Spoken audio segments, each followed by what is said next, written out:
Hi everyone, मैं हूं SP Chaudhary और आप देख रहे हैं HV education hub DSC series की एक और नई वीडियो में आप सब लोगों का स्वागत है। लास्ट वीडियो में हमने इटरेटर से रिलेटेड बात की थी, जिसमें हमने वेक्टर का बेसिक इंट्रोडक्शन देखा था। आज उसी वेक्टर को हम डिटेल में पढ़ने वाले हैं। चलिए तो बिना किसी देरी के शुरू करते हैं। हेडिंग डालो वेक्टर।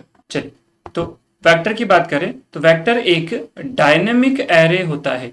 ऐसा डायनेमिक एरे जो रन टाइम पे अपनी मेमोरी को इंक्रीज और डिक्रीज कर सकता है, उसको हम कहते हैं डायनेमिक एरे। वेक्टर क्या करता है, रन टाइम पे जैसे जैसे हम एलिमेंट ऐड करते जाते हैं वैसे वैसे मेमोरी को इंक्रीज करता जाता है।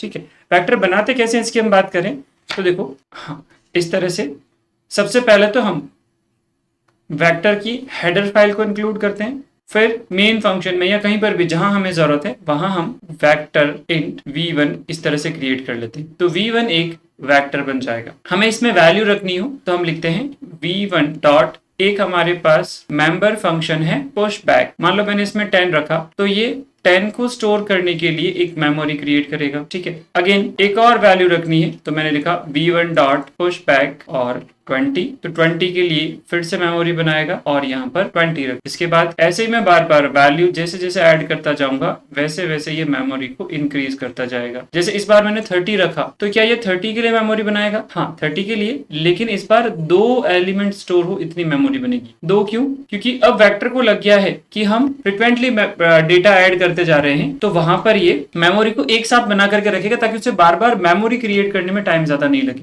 जैसे अब मैं एक और एलिमेंट को ऐड करूं तो 40 के लिए वेक्टर को मेमोरी क्रिएट करने की जरूरत नहीं, उसके पास पहले से ही क्रिएटेड है। अब 50 को यदि मैं स्टोर करूं तो मैं लिखा v1 डॉट पुश बैक और 50, तो ये और मेमोरी क्रिएट करेगा। जब भी वेक्टर नई मेमोरी क्रिएट करता है उतनी मेमोरी क्रिएट करता है जितनी उसके पास है। जैसे अभी तक 40 हमने रखा, वहां तक 4 एलिमेंट जितनी मेमोरी थी, तो अब ये 4 एलिमेंट जितनी मेमोरी और क्रिएट कर लेगा। टोटल 8 एलिमेंट की मेमोरी होगी।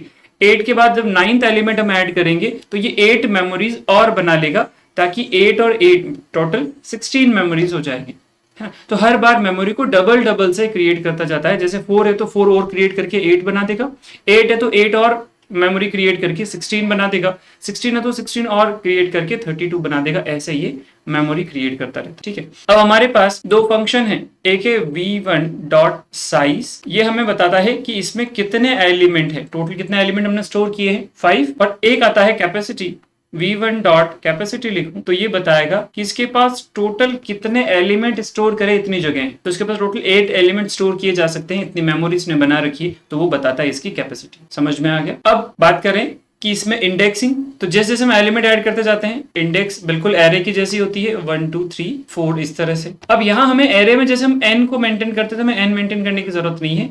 v1 के पास n होता है, हम साइज से कैलकुलेट कर सकते हैं। हम जब चाहे तब n इज इक्वल्स टू ऐसे लिख देंगे तो हमारे पास n आ जाएगा। ठीक है, फिलहाल फटाफट इसका प्रोग्राम बनाते हैं और फिर देखते हैं इसका आउटपुट कैसे करेंगे और इससे रिलेटेड फंक्शंस। हाँ, तो यहाँ हम क्या करेंगे, सबसे पहले वेक्टर को इंक्लूड कर लेंगे और यहाँ हम एक नया वेक्टर बनाते हैं। जैसे मैंने लिखा वेक्टर जिस टाइप का बनाना, लेट से हमें इंटीजर की वैल्यू स्टोर करनी तो इंटीजर ले लेंगे।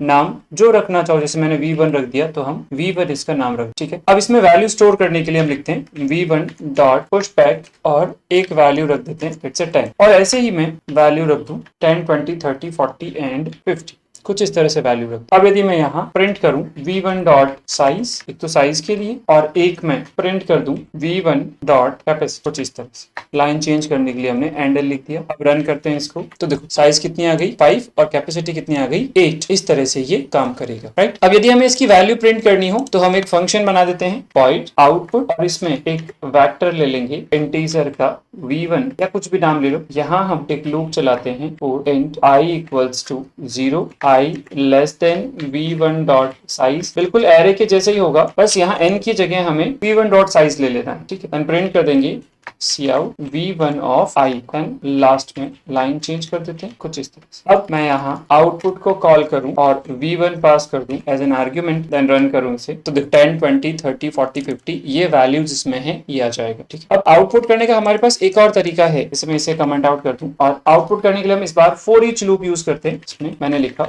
फॉर, फिर इंटीजर की वैल्यू तो इंटीजर का i, देन कॉलन v1। यहाँ पर आपको इनिशियलाइज करने की, कंडीशन की, इंक्रीमेंट डिक्रीमेंट की किसी की जरूरत नहीं है, सिर्फ सिर्फ इस तरह से लिखो। v1 क्या करेगा, i को अपनी एक एक वैल्यू देता रहेगा जब तक कि सारी वैल्यूज खत्म नहीं हो जाती, और यहाँ हम प्रिंट करवा देंगे i। देन लाइन चेंज कर देते हैं तो एंड। अब मैं इसे रन करूं तो भी आउटपुट 10, 20, 30, 40 एंड 50 आएगा। ये समझ में आ गया। तो हमने एक वेक्टर बनाया और उसमें आखिरी में वैल्यू ऐड करते गए, जिसके लिए हमने फंक्शन यूज किया पुश बैक, और आउटपुट करने के लिए एक हमने सिंपल लूप चलाया जिसमें हमने इंडेक्स को यूज किया 0, 1, 2, 3, 4 ऐसे, ठीक है। और एक हमने फॉर ईच लूप यूज किया है, ये वाला लूप कहलाता है फॉर ईच लूप। इसमें क्या करते हैं कि किसी भी एक कंटेनर से, इसमें सारे एसटीएल के कंटेनर काम करते हैं, चाहे वो वेक्टर हो चाहे आगे हम और पढ़ेंगे कंटेनर, उनमें से एक एक वैल्यू ये उस वेरिएबल के पास आती रहती है। जैसे हमने यहाँ पर एक आई वेरिएबल बनाया, तो आई वेरिएबल के पास v1 से एक एक वैल्यू आती रहेगी 1 by 1, और उन वैल्यू को हम एक्सेस कर लेंगे। जब सारी वैल्यू खत्म हो जाएगी v1 के पास, तो ये लूप अपने आप ही बंद हो जाएगा। इसके लिए हमें लूप को स्टॉप करने की कंडीशन लिखने की कोई जरूरत नहीं, ठीक है। अच्छा, तो एक तो ये हो जाएगा। अब हम बात करते हैं इसके बाद में कि यदि हमें वेक्टर में लास्ट वैल्यू डिलीट करनी हो तो उसके लिए हमारे पास एक फंक्शन है। जैसे लास्ट में ऐड करने के लिए पुश बैक है, वैसे ही लास्ट वाली वैल्यू को डिलीट करने के लिए हमारे पास है पॉप बैक। मान लो हमने v1 एक वेक्टर बना रखा है, तो हम लिख देंगे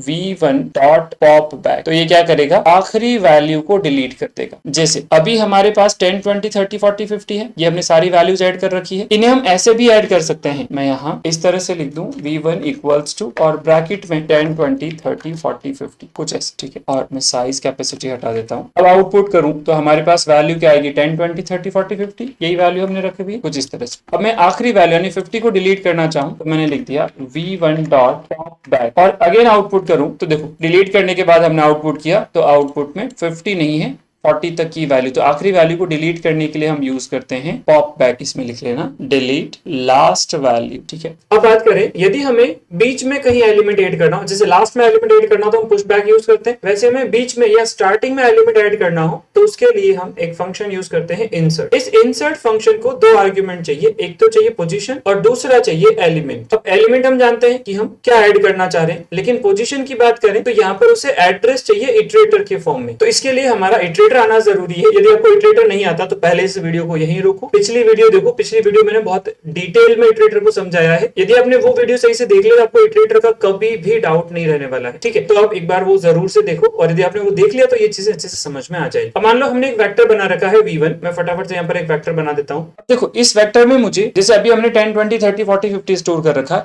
यदि मुझे 30 के पहले, या हम कह सकते हैं कि 20 की जगह मुझे यदि एक नया एलिमेंट है, 30 की जगह मुझे एक नया एलिमेंट ऐड करना हो, तो उसके लिए हमें इस वाले एलिमेंट का एड्रेस चाहिए। ये हमारा तीसरा एलिमेंट है। हमने इटरेटर में पढ़ा था कि पहले वाले एलिमेंट का एड्रेस बिगिन नाम का एक फंक्शन है, ये लेकर के आता है, और लास्ट वाले के अगले वाले का एड्रेस एंड नाम का एक फंक्शन लेकर के आता है, ठीक है। तो मैं यहाँ एक इटरेटर बना दूं auto i equals to v1 dot begin. इससे क्या होगा, आई के पास पहले वाले का एड्रेस है। अब यदि मैं इस आई को 2 से इंक्रीज कर दूं, इस आई को यदि मैं 2 से इंक्रीज कर दूं तो हमें एड्रेस किसका मिलेगा, फर्स्ट इसका एड्रेस है, 2 से इंक्रीज करो 30 का एड्रेस। अब चाहो तो आप इसे यहाँ लिख सकते हो, और यदि हम यहाँ नहीं लिखना चाहते हैं तो इंसर्ट में ही लिख सकते हैं। मैंने कहा v1 dot insert i plus 2, आई में 2 को ऐड कर दिया तो आई के पास पहले वाले का एड्रेस, 2 ऐड कर दिया तो थर्ड वाले का एड्रेस, और वहां पर मान लो हमें 70 ऐड करना हो तो यहाँ पर एक नया एलिमेंट ऐड हो जाएगा 70। अब वैल्यू हो गई 10, 20, 70, 30, 40, 50, ठीक है। इसका भी प्रोग्राम देखते हैं। देखो तो हमने यहाँ वेक्टर बना रखा है, पहले आउटपुट कर दिया बिना कुछ चेंज किए, फिर हम v1 में इंसर्ट करते हैं। अब इंसर्ट करने के लिए हमें एड्रेस चाहिए, तो एड्रेस के लिए आप इटरेटर बना दो। तो एक तो मैं इटरेटर बना दूं इस तरह से, ऑटो i